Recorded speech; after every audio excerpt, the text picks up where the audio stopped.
बिस्मिल्लाहिर्रहमानिर्रहीम। अस्सलाम वालेकुम स्टूडेंट्स, क्या हाल है जी? कैसे हैं आप सब लोग? ठीक है। मैं हूं वसीम अख्तर और आप मुझे देख रहे हैं राव वसीम केमिस्ट्रो यूट्यूब चैनल पर। अच्छा जी स्टूडेंट्स, आज का जो हमारा टॉपिक है, this topic is about preparation of sodium metal by Down cell. Sodium metal जो है बेटा, ये बड़ी सॉफ्ट किस्म की मेटल होती है जिसको आप इवन के चाकू से भी काट सकते हैं, इतनी सॉफ्ट मेटल होती है। और इस मेटल को डाउन सेल से कैसे प्रिपेयर करेंगे, ये सारा आज हम लोगों ने सीखना है। बहुत ज़्यादा यूज़ होने वाली मेटल है और इसको डाउन सेल के ज़रिए हम इंतहाई सस्ते मेथड से प्रिपेयर करेंगे, यानी सस्ता तरीन मेथड सोडियम क्लोराइड से हम इसे हासिल करेंगे। सोडियम क्लोराइड आम खाने का नमक जो डेली हम घरों में खाते हैं, उस नमक से हम कैसे सोडियम मेटल को हासिल करेंगे। चलें जी स्टार्ट करते हैं आज का लेक्चर। सबसे पहले देखते हैं हमारे आज का लेक्चर का मकसद क्या है, ऑब्जेक्टिव क्या है। ऑब्जेक्टिव है to demonstrate the significance and preparation of sodium metal by Down cell. Introduction. Down cell was invented in 1922 by James Down. ये एक साइंटिस्ट थे जेम्स डाउन, उन्होंने इसको इन्वेंट किया। Principle, most of the sodium metal is produced by electrolysis of sodium chloride. यानी जो sodium chloride की electrolysis है ना, इलेक्ट्रोलिसिस जब सोडियम क्लोराइड को हम तोड़ते हैं, जैसे मैं इस रिएक्शन में आप लोगों को दिखा रहा हूँ। चलिए वापस चलते हैं उसकी तरफ। यानी जो सोडियम मेटल है वो हम सोडियम क्लोराइड की इलेक्ट्रोलिसिस से हासिल करेंगे। और आगे मैंने लिखा हुआ है 60% calcium chloride is added to lower the melting point and permit furnace at 600 degree centigrade. इस बात का मतलब क्या है, सुने बेटा। जो सोडियम क्लोराइड है ना, इसका मेल्टिंग पॉइंट, इसका मेल्ट होने का जो पॉइंट है वो बहुत ज़्यादा होता है। बेसिकली हम करते क्या, हम सोडियम क्लोराइड को पिघलाते हैं। जब हम सोडियम क्लोराइड को पिघलाएंगे तो उससे दो आयन बनेंगे, सोडियम आयन और क्लोराइड आयन। तो वही जो सोडियम आयन है उसको हम कन्वर्ट करवा लेंगे सोडियम मेटल में। लेकिन उसको पिघलाना बड़ा मुश्किल काम है, क्योंकि उसका मेल्टिंग पॉइंट वो पिघलता है जाके 801 डिग्री सेंटीग्रेड पे। अब वो तो बड़ा ज़्यादा है। जैसे आप लोगों ने भुट्टे वालों को देखा होगा, ये जो छलियाँ जो बेचते फिरते हैं गलियों में, अब इन्होंने नमक डाल रखा होता है अपने उस बर्तन के अंदर, पूरा पूरा दिन पकाते हैं फिर भी वो नमक नहीं पिघलता। इसका मतलब है सोडियम क्लोराइड का मेल्ट करवाना कोई आसान काम नहीं है। तो उसके लिए हम क्या करते हैं, उसके लिए हम 600 डिग्री सेंटीग्रेड तक टेम्परेचर को ले आते हैं नीचे। कैसे? जब हम उसमें 60% कैल्शियम क्लोराइड डाल देंगे। तो स्टूडेंट्स, ये तो हमारा हो गया प्रिंसिपल। आगे चलते हैं कंस्ट्रक्शन की तरफ। कंस्ट्रक्शन क्या मैं आपको समझाऊँ, मैं आपको डायग्राम की तरफ लेकर चलता हूँ और वहाँ जाके मैं चीज़ों को एक्सप्लेन करता हूँ। देखो भाई बच्चों, बात है सादा सी ये कि हमने जो है ना पिघला हुआ सोडियम क्लोराइड, मोल्टन फॉर्म में सोडियम क्लोराइड हमने यहाँ से डालना है, पिघला हुआ। अब जब वो पिघला हुआ सोडियम क्लोराइड होगा तो बेटा आपको पता है वो दो तरह के आयंस देगा। मोल्टन का मतलब है पिघली हुई हालत में। एक्वस अगर मैं यहाँ कहता ना तो वो और चीज़ है, उससे हम बनाएंगे सोडियम हाइड्रोक्साइड, वो और चीज़ है। एक्वस का मतलब है कि नमक के अंदर पानी डाल दो, तो नमक के अंदर पानी नहीं डालना, पानी डालेंगे फिर भी आयंस बन जाएंगे, लेकिन वो एक्वस हो जाएगा। उसमें फिर हाइड्रोजन आयन भी आ जाएंगे, हाइड्रोक्सल आयन भी आ जाएंगे, काम ख़राब हो जाएगा, वो नेल्सन सेल की तरफ चले जाएंगे। यहाँ है डाउन सेल। डाउन सेल में हम पिघली हुई हालत में सोडियम क्लोराइड को डालेंगे। जब सोडियम क्लोराइड को डालेंगे तो दो तरह के आयंस आपके पास आएंगे, सोडियम आयन और क्लोराइड आयन। अब ये दो आयंस होंगे, यहाँ मैं आपको दिखा भी देता हूँ। जैसे एक ये रहा सोडियम आयन, ये बनेगा, और एक यहाँ क्लोराइड आयन, ये बनेगा।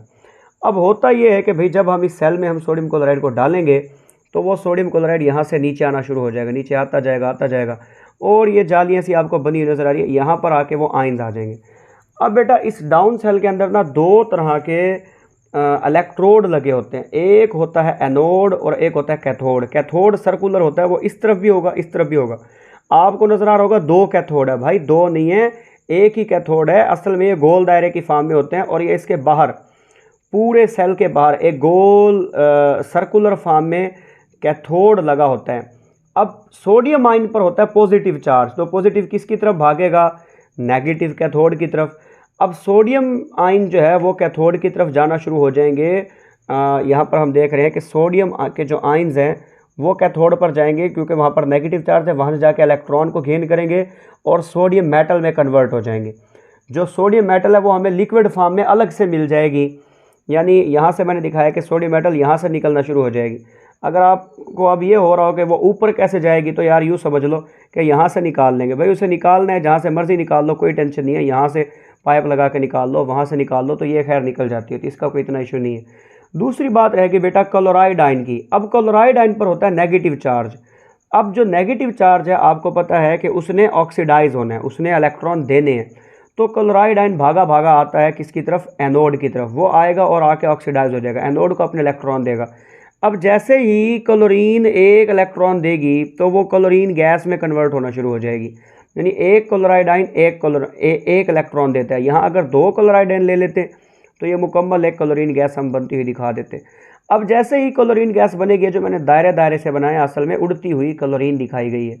अब जो वो क्लोरीन है वो आके एनोड पर आके ऑक्सीडाइज होगी और ऐसे आहिस्ता आहिस्ता आहिस्ता आहिस्ता जाना शुरू हो जाएगी। और ऊपर हम लोगों ने पाइप लगाया हुआ है, यहाँ से निकल जाएगी क्लोरीन और बाकी बच जाएगा sodium ion. Sodium ion convert हो जाएगा सोडियम मेटल में। अल्लाह अल्लाह खैर सल्ला, यूँ हमें लिक्विड फॉर्म में सोडियम मेटल मिल जाएगी। बाद में उसे ठंडा करके उसे सॉलिड फॉर्म में कन्वर्ट कर लिया जाता है। अब अगर आप कहें कि सर जी पेपर में लिखना क्या है, तो भाई आ जाओ, फिर लिखने वाली तरफ आ जाओ।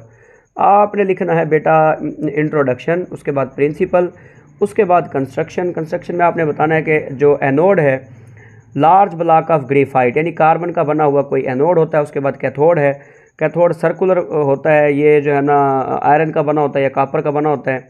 प्रेजेंटेशन में आपने लिखना है कि cell produce 99.9% pure sodium metal. उसके बाद आप आ जाएं कैथोड पे क्या होगा और एनोड पे क्या होगा। कैथोड पे हमेशा रिडक्शन होती है, दुनिया जहान का जो मर्जी सेल लो, कैथोड पे याद रखना हमेशा कैथोड कंपार्टमेंट पे रिडक्शन होती है। रिडक्शन का मतलब होता है गेन ऑफ इलेक्ट्रॉन।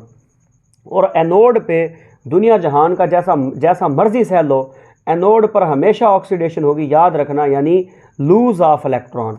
इस मेथड के पेपर में फ़ायदे पूछ लिए जाते हैं, तो डाउन सेल के भाईजान मुख्तलिफ फ़ायदे हैं, जैसे metallic fog is not produced. बाज़ औक़ात ये होता है कि जब हम मेटल्स को बनाते हैं ना, तो उस बनी हुई मेटल के अंदर ना बुलबुले आ जाते हैं, वो गंदी होती है बुलबुले। इस मेथड से जो सोडियम मेटल बनती है उसमें बुलबुले नहीं आते। दूसरी बात, लिक्विड सोडियम इज़ कलेक्टेड, बड़ी आसानी से हम लिक्विड सोडियम हासिल कर लेते हैं। तीसरी बात, material of cell is not attacked. इस बात का मतलब यह है, बाज़ औक़ात ये होता है कि हम कोई ऐसा रिएक्शन कर रहे होते हैं जिससे कोई ऐसा मटेरियल बन जाता है, फॉर एग्जांपल कोई एसिडिक मटेरियल, कोई बहुत ज़्यादा बेसिक मटेरियल, तो वो सेल की दीवारों को ख़राब कर देता है, सेल की दीवारों को जंग आलूद कर देता है या सेल की दीवारों को काट देता है। तो इस रिएक्शन के दौरान कोई ऐसी गंदी चीज़ बनी नहीं है जो सेल के लिए नुकसानदेह हो, तो हम कहते हैं material of the cell is not attacked. आखिर में आ जाते हैं नेट सेल रिएक्शन, पूरे सेल पे ये रिएक्शन होगा। रीकैप आपको दे देता हूँ। रीकैप में ये कि भाईजान ये हमने जो है ना शुरू से लेके एंड तक ये हम लोगों ने टॉपिक पढ़ा है। कोई बात ना समझ आई तो मुझसे पूछ लो। ये मैंने एंड में लिखा हुआ है प्रेजेंटेड बाय वसीम अख्तर, मैंने अपना रोल नंबर लिखा है, बीएड का सेकंड सेमेस्टर लिखा है। इससे आपका कोई लेना देना नहीं है। असल में आपको बताता चलूँ, मेरी थी बीएड की असाइनमेंट जिसमें मैंने कोई ना कोई लेक्चर प्रेजेंट करना था, तो मैंने कहा चलो यार लेक्चर तो मैंने बना ही लिया है, क्यों ना मेरे एफएससी के जो अच्छे अच्छे बच्चे हैं, प्यारे प्यारे बच्चे हैं, उनके लिए मैं कोई डेमोन्स्ट्रेशन, उनके लिए मैं कोई लेक्चर ही बना के डाल दूँ। तो चले जी, आपके लिए एक लेक्चर भी हो गया। इसमें कोई बात अगर आप लोगों को ना समझ आई, आसान था, बच्चों के जैसा टॉपिक है यार, कोई बात आपको ना समझ आई हो मुझसे पूछ लेना। कमेंट सेक्शन आप लोगों के लिए हाजिर है। मुझे अपनी दुआ में याद रखो। इस पूरी वीडियो में कोई एक आपको अच्छी बात, कोई एक बात आपको ज़बरदस्त लगी है तो आप इस वीडियो को लाइक ज़रूर करें। कमेंट में मुझे बताएं कि मुझे दोबारा यूट्यूब चैनल की तरफ आना चाहिए या बस ऐसे ही गुजारा चल रहा है। ठीक है अभी बच्चों, मुझे अपनी दुआ में याद रखियो। Thank you very much and अल्लाह हाफिज़।